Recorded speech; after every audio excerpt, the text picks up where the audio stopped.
Good evening and welcome to the Baby Bunting Live Series, episode 20.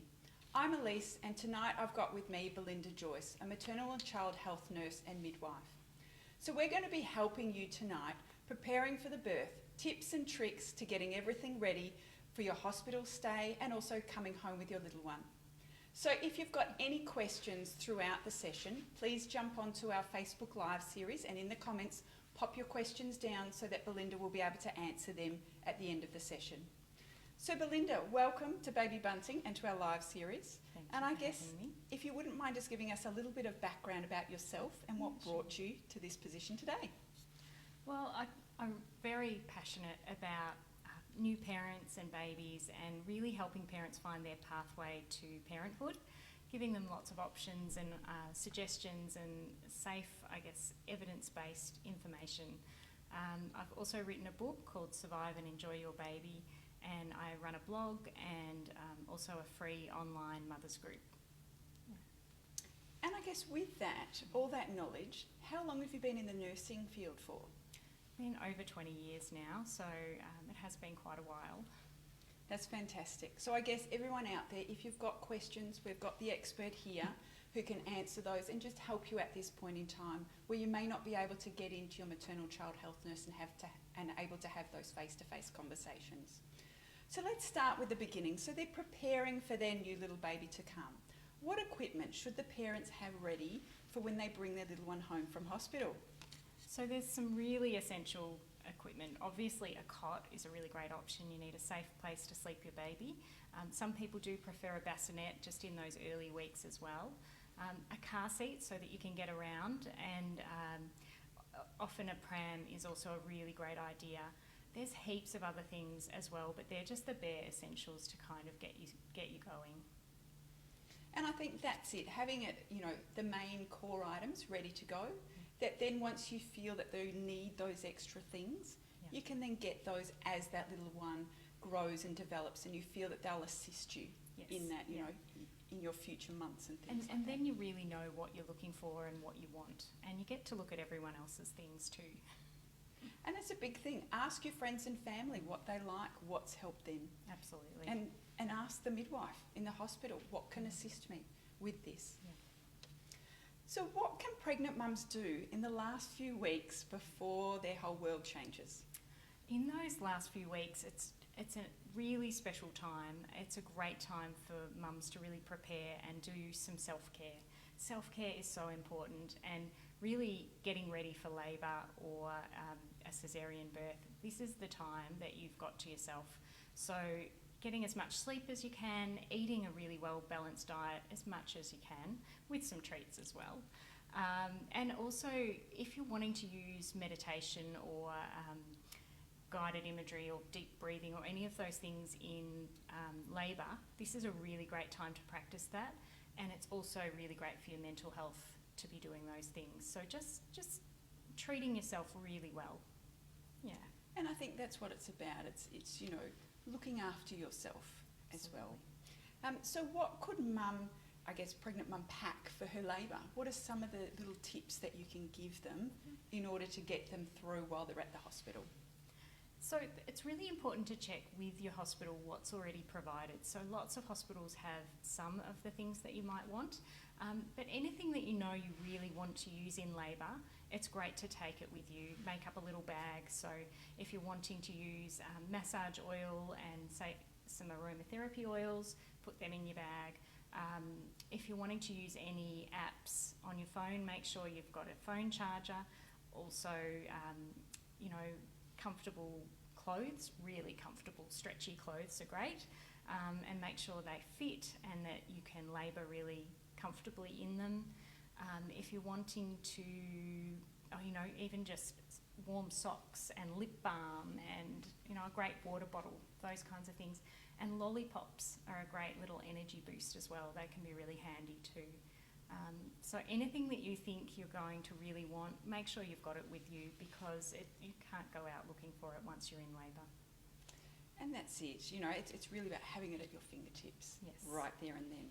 So what else would a new mum need for a hospital stay? Yeah, so really depends on the hospital again and how long you're going to be in there. At the moment, in the middle of the pandemic, many people are having really short hospital stays just to get home and get out of the hospital as quickly as possible. It's certainly encouraged. But still having some lightweight, comfortable clothes. Hospitals are really hot places, so you don't need the big, huge, fluffy dressing gowns. Making sure you've got your charger for your phone and anything that you want to sort of a magazine or a book that you might like to read, all the bits and pieces, toiletries obviously, just everything that you think that you would want, take it with you, and that way you won't be disappointed. And I think it's probably beneficial to make that call to the hospital, especially now, just to see what's going on.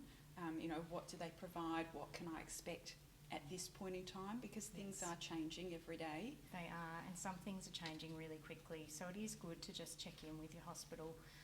And most of them have a really great list of suggested items to take into the hospital too. So that's a great place to start. And I think also just so that people are aware of what they're going to expect. Are you going to be there for a day, 2 days? Just because, what was expected maybe at the start of their pregnancy is completely different to what is happening now. Absolutely, and that will continue to change as we know, so really good point. So what should our parents be packing for their newborn in the hospital? Well, they're all the fun things. So again, check with your hospital what they provide, but it's great to have everything that you need for those few days that you might be in the hospital. So little onesie suits are great, they're really functional. Singlets are really helpful as well. Nappies are a must. You're going to go through a lot of nappies, especially in those early days. Wipes, and also some wraps. So muslin wraps are a really great option in the hospital again because it's quite hot and they breathe really well. If you're wanting to use a dummy, you take in a couple of dummies as well, just so that you can, if one gets dirty, you can be cleaning that while you're using the other one. And then something to bring your baby home in. Some people go all out on a really special outfit to take baby home in. You don't have to. A little onesie is absolutely fine, but it is nice to have something that you think is their going home outfit as well. And it is a celebration, It's pretty special. The first time that they're actually venturing out of the hospital, even though it may be straight to home at this point in time. Yes. There. So I guess some of the questions we get asked is, how close to the due date will my baby be born? That's such a great question, and everyone focuses so much on the due date, but the due date is an estimated due date only, and as we know, babies come when they are ready, and sometimes a little bit earlier as well. So between 37 weeks and 42 weeks is the window when we would expect a baby to be born, and anywhere in that window is normal. And many first babies are born after their due date, and anything after the due date tends to feel like a really long wait, but it's perfectly normal. It's hard to tell when your baby will be born. And I think it's such a big thing that, it's going on this date. That's when they've told me my baby is due. Yeah. And I guess it's just being a bit flexible at that point. Yes, absolutely. Flexible and just letting the baby hopefully get into that right spot ready for labour, rather than saying you're coming out now. So I guess onto the labour. How will I know when I'm actually in labour? Look, labour is one of those things that most women really do know when they're in true labour. So if you're not sure, is it labour, isn't it labour? Probably you're not in true labour, because real labour won't usually stop and start. It keeps going, it gains intensity. It's not like the Braxton Hicks contractions that lots of people have even for the last few weeks of pregnancy, that are often coming and going, and you'll have a strong one and then a less strong one, and then none for 10 minutes and then another one. They can keep you awake and they can be sort of irritable, but they're not true labour. Also, the baby's head tends to move right down into the pelvis and put a lot of pressure, which means lots of going to the toilet frequently. Using your bowels is really common, and that can also be another sign that true labour is coming, or that you're in early labour as well. But really, talking to your hospital again, your midwife or your obstetrician, is a really great thing to do at this time, and just make sure that that they know what's happening and that they can ask all the questions they need to keep you safe. And certainly if it's before 37 weeks, we'd always want you to phone your caregiver, because that's considered premature labour, and we'd want to make sure that you are in labour and see what can be done to perhaps slow that down. And often there are lots of things that they can do to help that baby stay inside for a little bit longer. So I guess the one thing to all of our viewers is don't be afraid just to ask. Yeah, absolutely. If you're worried and you don't know, just to actually reach out and ask that question. There's no silly question, especially when you're having a baby. And if you haven't done it before, or if it's different to the last time, it's much safer to just ask the question. No one will ever be upset about that. So are there any tips that you can give them for actual labour? Yeah, look, in labour, it's really great to be well informed. So doing some childbirth education classes, even if they need to be online, is a really great option to do. And that way you know how normal labour progresses, you know some of the words that we use as well, although you can always ask us to clarify those. Information really is power, so it's really good to know what is going on at the time as much as you can, and for your partner or support person to understand that as well. And for everyone who's there with you to know what your wishes are, how you would like things to go, but also being a little bit flexible because it doesn't always quite go the way that you think it would or the way that you'd like it to go. So I guess for the hospital stay, are there any tips that you can give these new parents who'll be heading off there to have their new little one, but just to get through those day or two while they're there? It's a really good opportunity where you've got a whole heap of health professionals together, and once you get home you never have that again. So ask your midwives lots of questions, the doctors, obstetricians, often there's physios available, lactation consultants. This is your chance to get all the information that you might want, and to ask questions about who you can talk to after you've gone home as well, who's still available, that you can either book into or phone or come back into the hospital and see. Because once you get home, it's often a little bit, you're often unsure where you can go for that help. And I think while currently now where you may not be able to go out and actually have that face-to-face, while you're in that hospital, take that time. Yes. You know, ask those questions. I guess relieve any anxiety that you might have, you know, because it is going to be a little bit of a change in time where you're going to feel, well, I'm going to be isolated at home with my brand new baby. Yeah, absolutely. So are there any ideas for settling in at home now with this brand new little one? I think most people are using those early days and weeks, they're using their house as a bit of a bubble where mum, dad and baby can stay in a nice, safe environment, and getting lots of support from friends and family who can bring things into you and run errands, perhaps cook your meals and drop them off. Those kind of supports are really very important and make that transition to parenthood so much easier. And perhaps just keeping the people coming into your house to a minimum, just to avoid any infections and viruses.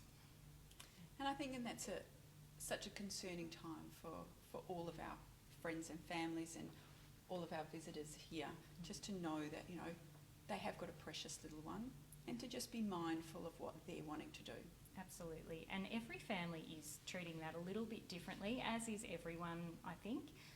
So some families are definitely getting out and about with their new baby, but quite a few are still just having that little isolation bubble as well. So I guess now we've got that little one home, so how are we going to know that that little one is feeding well? Yeah, so feeding is, especially with breastfeeding, it's often quite difficult to tell how much that baby has drunk. It's really, really quite tricky. So the best indication is output. If your baby is weeing at least 5 heavy wet nappies a day, then they're probably getting enough milk. They're certainly not dehydrated. And lots of poos as well. In those early days, babies will often poo with every nappy change, with every feed, and that's a really good indication too, because whatever goes in has to come out. And then looking for things like a nice moist mouth, that their little fontanelle on top of their head isn't sunken, that they're looking plump and perhaps settling between feeds as well. So they might have a really good feed and then a really good sleep, but they wake up and they're vigorous and crying for their next feed. That all shows us that the baby's getting enough milk to have all of that energy and the ability to take that next feed. And if you're bottle feeding, it's obviously a lot easier to tell how much quantity your baby's drinking, but you're never really sure how much to give them, what quantity. So keep in mind what's written on the formula tin. They're a really great starting point, but some babies will need less and some babies will need more, and you will figure that out based on how happy they are and whether they're settling between feeds and whether they're crying out wanting feeds really frequently. So all of those things help. So I guess from feeding, how will we tell if the little one is growing? Yeah, and I think at the moment that's a really good question, because we're not seeing as many babies out in the public getting weighed, just with the risk factors, and these little babies we don't want to expose to so much risk. So they're going longer between weights than they often would have. So babies, when they grow, can grow obviously width-wise and around their tummy, and they can get all rolly, but they also grow in length. And sometimes when babies have big growth spurts in length, you can't really see that they've grown, but their little onesie suits with the feet in start getting too short, and their feet, their feet can't sit properly, so their little toes are all screwed up. Really good time to move up a size, but it also reassures you that your baby's growing. If they're growing out of their size of nappies around the middle, then again, you can see that they're getting tight around the legs, tight around the tummy, and you're moving up a size. If their little buttons are nearly popping open on their tummy, another good indication. So you will notice even just chubbier cheeks and little rolls on their arms. Sometimes babies get the little rubber band wrists, which are very cute too. All indications of really good growth. So I guess for some parents it might be beneficial to have photos, and Yes. they can look back on to see, okay, I can see the changes in this little one as it's grown. Yeah, absolutely. And often it's visitors who really notice, because mums and dads are seeing the baby every day. It's so gradual, but a visitor, a grandparent or someone like that pops in and says, oh my goodness, they've changed. And that's really nice as well. So I guess what help do our new parents have out there once they've now headed home? What have they got out there to assist them? So most of the health professionals that have always been around are still around and available, but some of them are providing their services more online as telehealth. But many are still seeing babies because it's the only way that they can really help. So it's important to think about your GP, an obstetrician if they were involved in your team, midwives, maternal child health nurses or child health nurses are all throughout Australia.